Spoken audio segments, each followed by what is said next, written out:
Lucas 15, verso 11, Jesus então está falando aquilo que ele conhece. Ele disse assim, eu e o Pai somos um. Assim como o Pai está em mim e eu nele.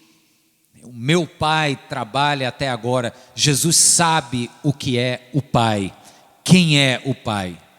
E ele então propõe esta parábola e começa dizendo: um homem tinha 2 filhos. O mais novo disse a seu pai: Pai, quero a minha parte da herança. Assim ele repartiu sua propriedade entre eles. Não muito tempo depois, o filho mais novo reuniu tudo o que tinha e foi para uma região distante e lá desperdiçou seus bens, vivendo irresponsavelmente. Depois de ter gasto tudo, houve uma grande fome em toda aquela região e ele começou a passar necessidade. Por isso foi empregar-se com um dos seus cidadãos daquela região, que o mandou para o seu campo a fim de cuidar de porcos. Ele desejava encher o estômago com as vagens de alfarrobeira que os porcos comiam, mas ninguém lhe dava nada. Caindo em si, ele disse: quantos empregados de meu pai têm comida de sobra e eu aqui morrendo de fome? Eu me porei a caminho e voltarei para o meu pai e lhe direi: Pai, pequei contra o céu e contra ti. Não sou mais digno de ser chamado teu filho. Trata-me como um dos teus empregados. A seguir levantou-se e foi para o seu pai. E eu vou terminar aqui, queridos. O texto diz assim: estando ele ainda longe, seu pai o viu e, cheio de compaixão, correu para o filho e o abraçou e beijou. Senhor, obrigado, porque Tu és um Deus que abraça e beija, que corre em nossa direção. Obrigado, Senhor, porque hoje, ao celebrarmos o Dia dos Pais, o Senhor nos lembra quem é o verdadeiro e único Pai que jamais decepciona. Peço, Deus, que Teu Espírito Santo nos visite nessa hora. Faça, Senhor, a ponte entre a nossa mente e o nosso coração, para que esta palavra nos transforme.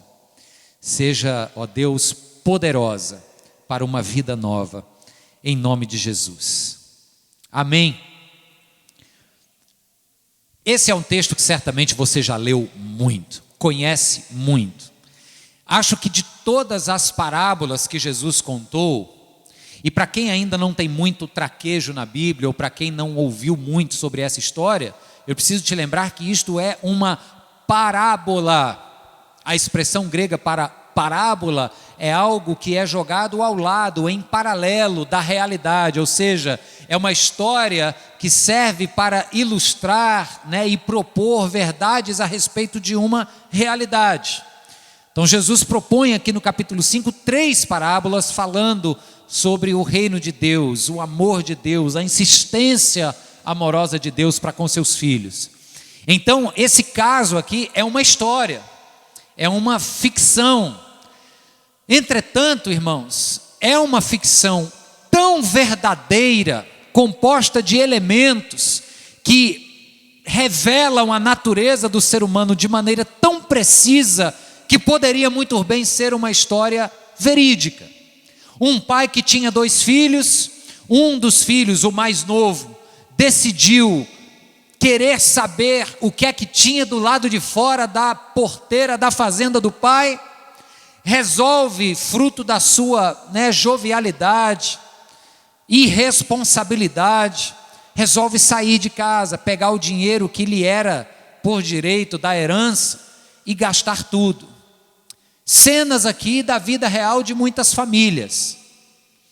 E quando Jesus, podendo usar inúmeras outras ilustrações, escolhe a figura de um pai para falar a respeito do seu amor, do seu acolhimento, etc., nós hoje, no Dia dos Pais, vamos de maneira extremamente oportuna olhar para esse pai. Normalmente, olhamos para esse texto, a grande maioria de nós, atentando para o filho pródigo, aquele que gasta de maneira prodigiosa os recursos que lhe são conferidos. Aqui e acolá quem quer ir um pouco além olha para o filho mais velho, o moralista, o religioso, aquele que ficou em casa. Mas poucas vezes nós olhamos para o pai. E essa é a minha proposta hoje, já que nós estamos no Dia dos Pais, nada mais oportuno e pertinente para nós. E eu olhei aqui rapidinho para esses versos e vi 7 características deste pai. 7 atitudes que mostram não apenas o pai que nós temos, que é Deus, como também são 7 desafios para nós que somos pais. E aqui eu me refiro também àquelas mães que são pai e mãe.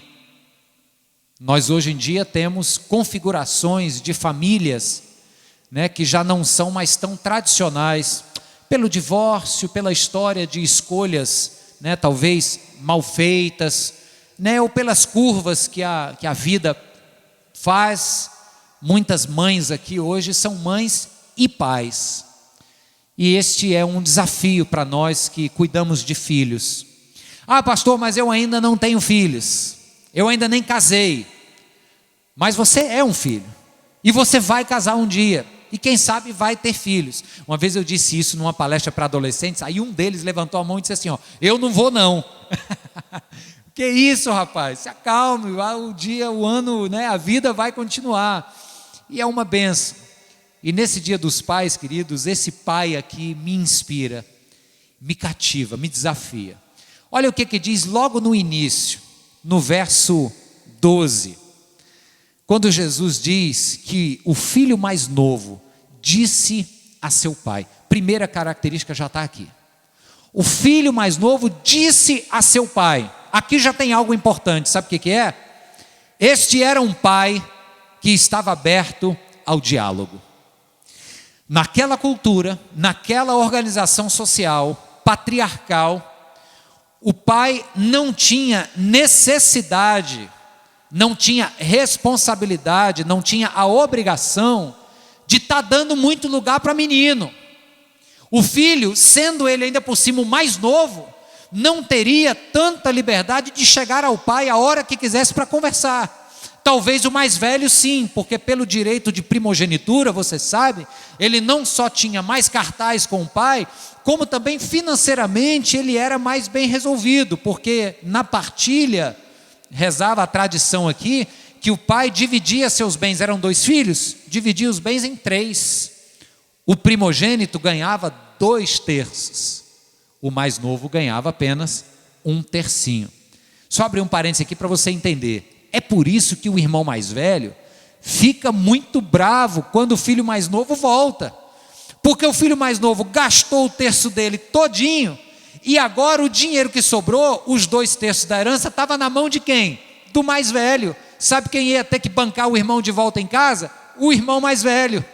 O pai ainda era vivo, mas o dono agora de tudo que havia sobrado era o irmão. Mas fecha parênteses que o irmão mais velho não é o ponto da nossa conversa hoje. Então este pai era aberto ao diálogo. O texto diz que o menino foi falar e o pai ouviu. Vai uma primeira pergunta para os papais aqui: se na sua casa tem diálogo, se tem conversa, se os filhos têm a liberdade de conversar, de argumentar, de se colocarem. Parece simples, irmãos, mas isso é muito importante. A psicologia diz que crianças que crescem com o hábito do diálogo com seus pais têm enormes chances de serem homens e mulheres muito mais bem resolvidos, com capacidade de articular argumentos e contra-argumentação. Papel de um pai que se abre ao diálogo, para conversar, para ouvir. Uma vez eu conversei com um irmão que ele disse assim, olha, lá em casa quando os meninos aprontam, eu decido pela gravidade do problema, eu decido se a conversa vai ser um diálogo ou se vai ser só um monólogo. Eu confesso, lá em casa às vezes é só monólogo, mas a gente também conversa e dialoga. Esse é um desafio para nós que somos pais ou que seremos pais, mas acima de tudo é também um consolo para todos nós que somos filhos de um Pai celestial. Porque é um Pai que ouve, que não apenas aponta para baixo, determina, fala e acabou. Ele ouve de volta. Ele diz: aquele que pede é ouvido, e de acordo com o meu propósito, eu atendo. Aquele que bate, a porta se abre. Esse Deus aberto ao diálogo é um Deus que diz: quando quiseres falar com o Pai, entra no quarto, fecha a tua porta e desfruta deste diálogo íntimo do quarto silencioso. Percebe? O Pai que nós temos, e é este Pai ilustrado aqui por Jesus Cristo na parábola, é um Pai que ouve a nossa voz e que atenta à oração que se faz neste lugar. Amém, irmãos? O Pai ouviu o que o menino tinha para dizer. É Deus que no capítulo 3 do livro de Êxodo chega para Moisés e diz assim: eu ouvi o clamor do meu povo na escravidão do Egito. Este é o Pai, este é o nosso Pai que ouve. Seja qual for o volume do teu clamor, alto, desesperado, ou baixinho, tímido, o teu Pai te ouve. Louvado seja Deus por isso. Amém. Verso 13, diz que não muito tempo depois, o filho mais novo reuniu tudo o que tinha, partiu e foi para uma região distante. Ele pediu a sua parte na herança e partiu. Essa é uma segunda característica do pai. A ação aqui é do filho, mas isso revela uma característica do pai. Era um pai que permitia que o filho tivesse autonomia. Em outras palavras, o pai deu liberdade para o filho. O pai podia chegar muito bem para esse rapazinho aqui, todo alvoroçado, todo afoito, e ter dito assim: espera aí, rapaz, baixa a bola, que história é essa? Pedir parte da herança, querer ir ganhar o mundo, que conversa é essa? Deixa de conversa, pode voltar lá para o estábulo, cuidar dos animais, pode fazer a tua parte, que a fazenda aqui não pode parar. O pai tinha todo o direito de fazer isso. O pai tinha dito assim: ó, criei filho para vocês continuarem aqui meu negócio, não tem história de querer ganhar o mundo não. Só que quando o filho diz: pai, me dá parte do que me cabe, que eu quero ir ganhar o mundo, a palavra diz que o pai deixa. E isto é uma atitude linda, porque ao mesmo tempo que é perigosa, mostra um pai que diz assim: eu não vou conseguir cativar o amor deste meu filho se eu prendê-lo, se eu obrigá-lo a ficar do meu lado. Sabe, amor que é amor de verdade, prescinde de liberdade. Se não houver liberdade, não é amor, é dominação. Veja só o homem que quer porque quer a mulher de sua vida, aí ele não conseguindo conquistá-la pela sua lábia ou charme, ele manda então sequestrá-la e prendê-la. Ele até vai tê-la, mas ele jamais terá o seu amor, porque o amor prescinde de liberdade. E este pai aqui confere liberdade quando tem esta atitude de gerar autonomia no filho. Ele diz: meu filho, eu acho que é uma estupidez sua, mas você pode ir, a porta da casa está aberta. É apenas com esta atitude de liberdade, queridos, que nós vamos ver os nossos filhos, em algum momento até quebrando a cara, mas quebrando a cara para aprenderem, caindo para se levantarem novos homens e mulheres, ou como a gente diria aqui, engrossando o pescoço e criando tutano. É só quando a gente dá asas. E eu estou falando isso para você, admitindo que eu tenho uma imensa dificuldade com isso. Eu sou muito mais do estilo controlador, quero todo mundo aqui de baixo. Se viesse falar, quero o meu dinheiro para ir conhecer do lado de fora, eu digo negativo. Claro que tudo tem seu tempo, meus meninos não têm idade para isso. E nem achem eles que têm. Né? Vale a pena aí, pode ser que alguém do Arena esteja ouvindo aqui, fica a dica, varão. Né? Mas a questão é a seguinte: nós temos dificuldade, nós não, deixa eu botar eu, né?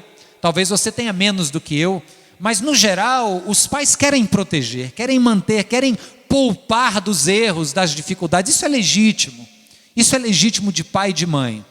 Mas esse pai aqui nos ensina a correr esse risco e dizer: chega a hora que mesmo eu julgando ser estúpida esta tua atitude, esse teu desejo, chega a hora de você poder ir.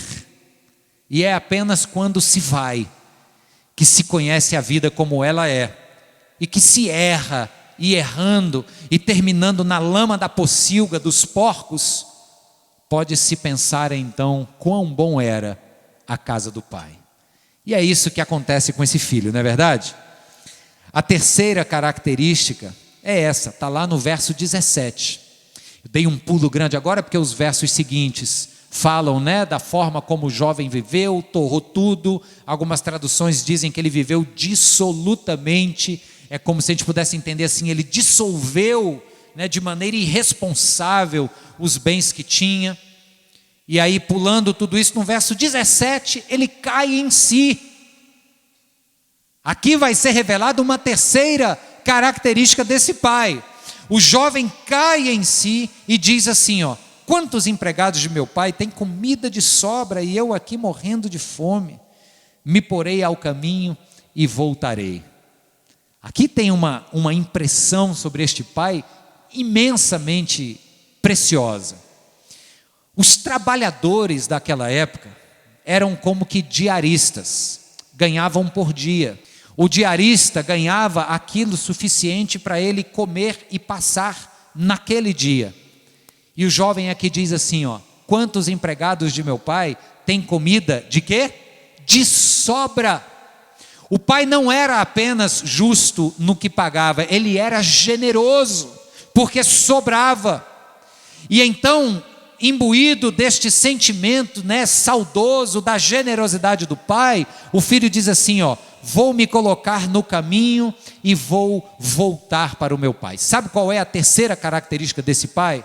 É que ele cultivou uma casa para onde sempre se podia voltar. Isso aqui é tremendo. O nosso pai nos diz que independente do quão longe fomos, na lama do pecado, nas pocilgas da vida, a casa que ele tem muitos aposentos e está sempre aberta para você voltar.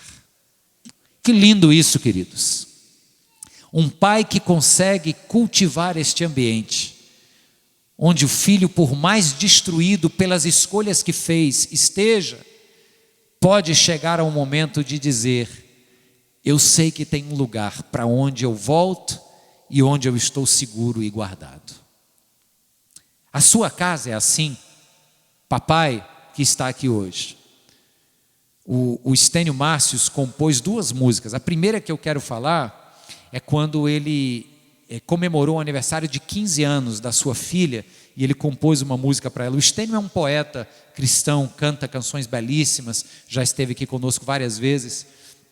E ele diz que a filha vai alçar voo, está fazendo 15 anos, aquela história de debutar, e ela então vai ganhar um mundo agora, o mundo se descortina para ela, e aí ele diz assim, lembre-se do teu Criador e de voltar para casa, sempre que precisar. Acho lindo essa frase. Nossos lares precisam ser ambientes acolhedores e cheios de graça, o suficiente para que nossos filhos sempre se lembrem que lá é o lugar para onde eles podem voltar quando quiserem aconchego, perdão, acolhida. Amém, irmãos? Não importa quão longe você foi, Deus diz, a casa do Pai está aberta para você voltar. Quarta característica está no verso de número 20. Estando o filho ainda longe, seu pai o viu. O pai que enxerga o filho longe. O texto não deixa claro aqui a idade desse pai, mas pensa só comigo, ele tinha 2 filhos. Ele tinha filhos velhos, maduros o suficiente para que o mais novo quisesse se aventurar fora do país. Então vamos supor aqui que ele era pai de 2 jovens já adultos. Então se trata de um homem possivelmente de idade avançada. Se ele tinha tantos bens e propriedades, certamente ele teve tempo para acumulá-los.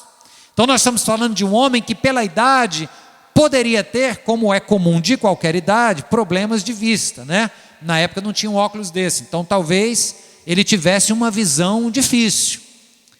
Seja qual for a limitação, o texto nem disse se ele tinha limitação de visão, mas seja qual for essa limitação, eu acho emblemático o fato do texto dizer que, enquanto o filho ainda estava longe, o pai viu. À distância, às vezes, a gente já quase não vê. Imagine um camarada de idade, com a catarata comendo ali. Ele viu. E outra coisa, esse filho aqui saiu do país, saiu da casa do pai, foi para um país distante, com o bolso forrado. Diz o texto que ele gastou tudo, ele deve ter levado tempo para gastar esse dinheiro. O meu ponto é, deve ter passado tempo suficiente para que este pai vivenciasse o luto da perda do filho, para que ele lamentasse, e o tempo deve ter passado para que agora a lembrança do filho fosse apenas uma lembrança. Mas não, queridos, neste pai aqui não, porque este pai aqui estava na porteira da fazenda, olhando na linha do horizonte e se perguntando: será que é hoje? Será que é ele ali? Ai, não é, só uma árvore balançando. No dia seguinte, será que é ele ali? Não, não é, só um animal que passou. Todos os dias, parece-me que este pai se colocava no portão da casa, esperando o filho regressar. É a segunda música do Estênio, quando ele fala no cântico, fim de tarde no portão. O pai todo fim de tarde ia lá ver se o filho estava voltando. Esta quarta característica é simples, mas muito querida. É o pai que tem olhos para olhar e enxergar os seus filhos. Você não passa desapercebido aos olhos do pai. Você e os seus problemas não são desconhecidos aos olhos do pai. Ele sabe, ele conhece mais e melhor do que você mesmo. Você crê nisso? Esse é o nosso pai. Esse é o pai que nos inspira a olharmos para os nossos filhos e só no olhar a gente saber quais são as necessidades. Esse é o pai que olha para nós e que diz também lá para Moisés o seguinte: eu vi, eu tenho ouvido e eu também tenho visto o sofrimento do meu povo. Este é o pai, queridos, do Salmo 34, verso 15, que nos diz assim, olha só que lindo esse texto. Salmo 34, verso 15 diz assim: os olhos do Senhor voltam-se para os justos e os seus ouvidos estão atentos ao seu grito de socorro. Não importa o quão longe aquele menino foi, os olhos do Senhor, os olhos do Pai o acompanharam. Amém, irmãos?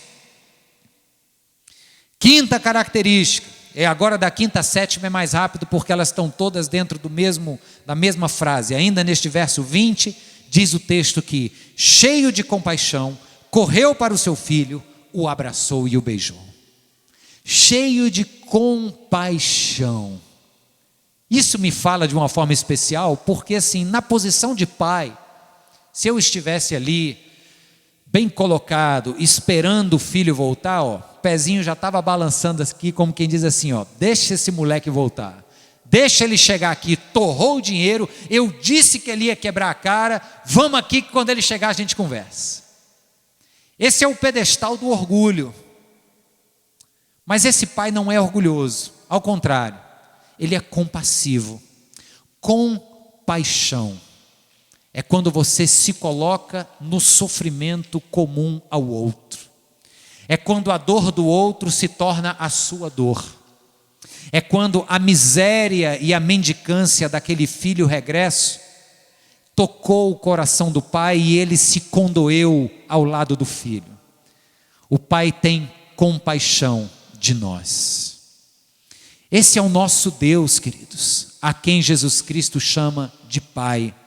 Esse é o nosso Pai, que olha conosco, talvez na nossa mentalidade retributiva, a gente acha que Ele olha com ira, com um raio apontado assim para detonar, mas a palavra diz que Ele olha de maneira compassiva, e é tanto amor dentro desta compaixão, que constrange. O amor de Deus nos constrange. nós nos damos conta das escolhas mal feitas que fizemos, dos caminhos errados que pegamos, e nos quedamos diante deste Pai que de maneira compassiva vem ao nosso encontro. Ele é Pai de compaixão. Amém? A sexta característica é essa última aqui, quando diz que ele abraçou e beijou. E aqui eu quero apenas resgatar esta dimensão do afeto, do abraço e do beijo. Quero resgatar isso e acho importante porque nos nossos dias, com o advento das mídias sociais, dos smartphones, antigamente eu me lembro que as famílias reclamavam que os filhos ficavam cada um em seu quarto na sua televisão, né? Depois mudou essa história, ficava cada um em seu quarto no seu computador.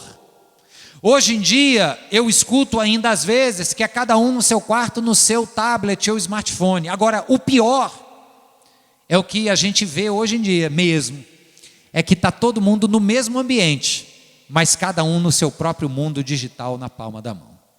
Então, na medida em que estas relações se tornam superficiais, elas se tornam menos afetuosas. Quando foi a última vez que o seu filho adolescente, que adora ficar ali em tudo quanto é aplicativo, etc., sentou no teu colo, te deu um beijo e um abraço? É difícil.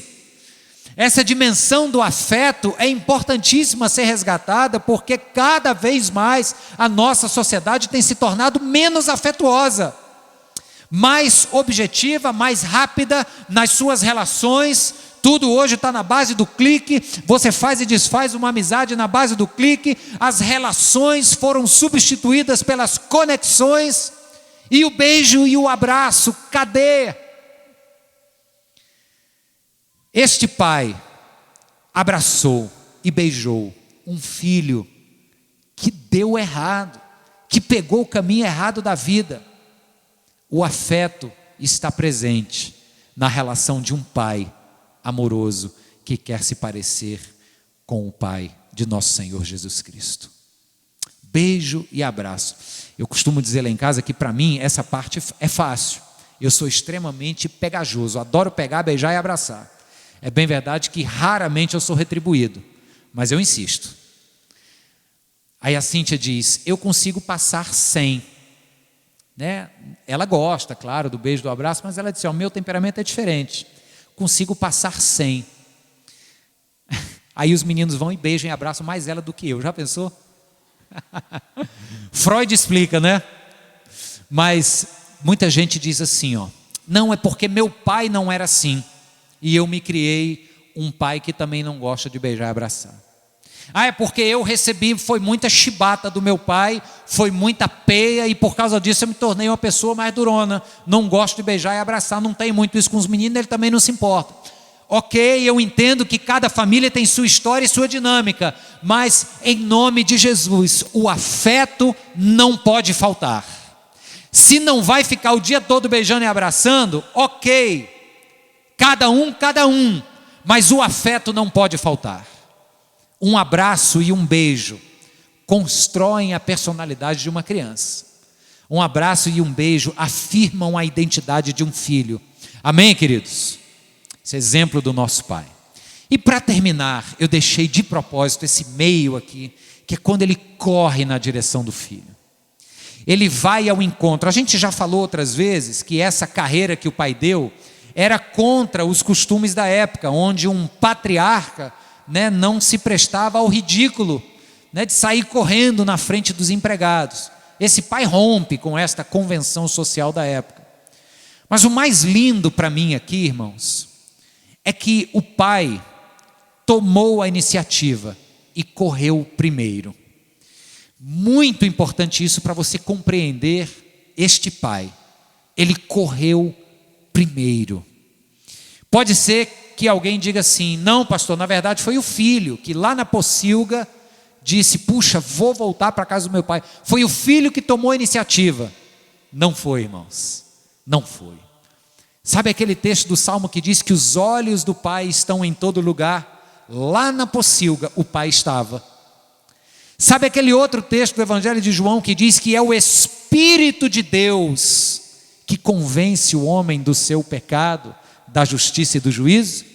Era esse espírito que estava lá na pocilga, que tocou no coração do jovem e que fez ele cair em si. Foi o pai que correu primeiro. É o que João diz na sua primeira carta, no capítulo 4, no verso 19, quando ele diz: nós amamos a Deus, porque Ele nos amou primeiro. Nós corremos, porque o Pai correu em nossa direção primeiro. Celebrar o Dia dos Pais, para mim, é uma oportunidade de olhar para esse Pai, me inspirar nele e fazer 2 pedidos. Primeiro, dizer: Senhor, me ajuda a ser esse pai que ouve, que dialoga, que enxerga ao longe, que fornece liberdade para que o filho se sinta verdadeiramente amado, faça as suas escolhas, mas que independente das escolhas que ele fizer, ainda as erradas, ele poderá saber que a minha casa terá sempre lugar para o seu regresso. Deus, me faz esse pai. Essa é a minha primeira oração. Mas a minha segunda oração, e esse é o desafio a todos os pais, às mães, aos solteiros, é dizer assim: Senhor, me ajuda a te enxergar como esse pai. Como um pai que, porque dialoga, ele me ouve. Ele ouve o meu clamor e o meu choro. Um pai que, porque me enxerga, me conhece. Um pai que, porque me ama, me dá liberdade para fazer escolhas, mas ainda que eu caia, é um pai que diz: pode voltar, porque em minha residência tem muitos aposentos para o que tem coração quebrantado e espírito contrito. Senhor, me ajuda a te enxergar como esse pai, e que assim tenhamos todos um feliz Dia dos Pais. Deus os abençoe no nome de Jesus. Amém.